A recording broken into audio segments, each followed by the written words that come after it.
Homeopathy is a system of healthcare using natural remedies to help people with their problems, both physical and emotional.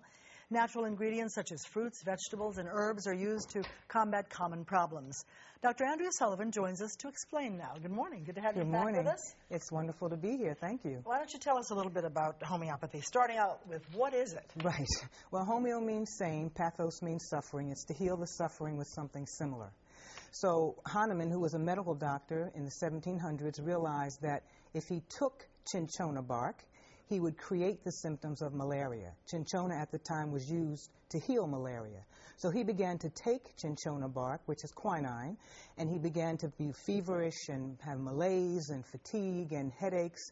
And he realized that if you give a toxic dose to a well person, you can create the symptoms that you're trying to heal. Well, did that bark cause malaria? No, the bark doesn't cause malaria. Actually, mosquitoes cause malaria. But he didn't come in contact with any mosquitoes or any vectors like that, but he just took the thing that was doing the healing. Well, I'm just curious, what led him to try that particular thing? It's a great question. He was a medical doctor. He spoke 6 languages. He was translating medical material because he was very disillusioned with the practice of medicine and felt he was doing a lot of harm, because at that time they were doing bloodletting and leeching and all kinds of harsh chemicals like acrimony and mercury.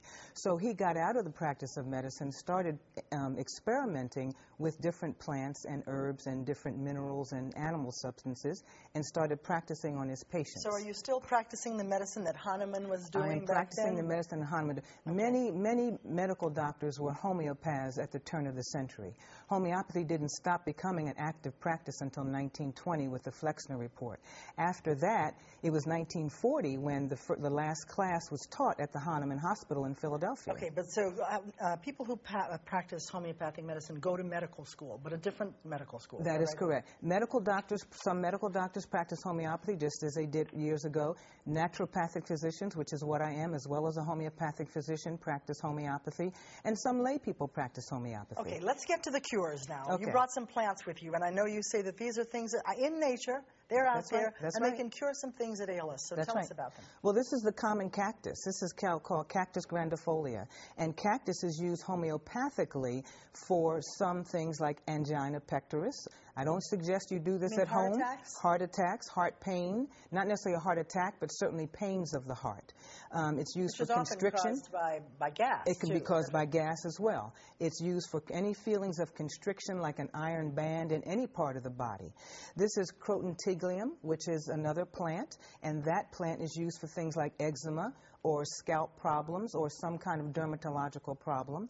And this is aloe. Aloe we use commonly, use commonly for burns topically, but aloe is also used homeopathically for things like hemorrhoids or ulcerative colitis.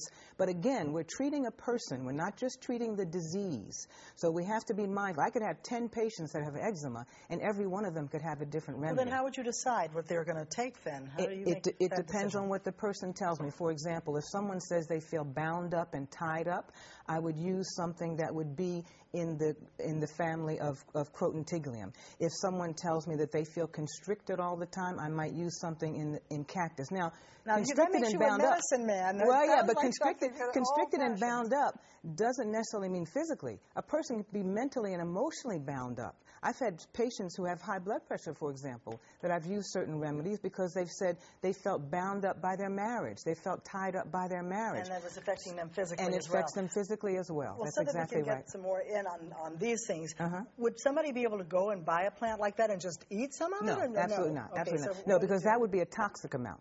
If you're just taking the plant by itself, it's a toxic amount. But when you dilute the plant, it's when it becomes homeopathy.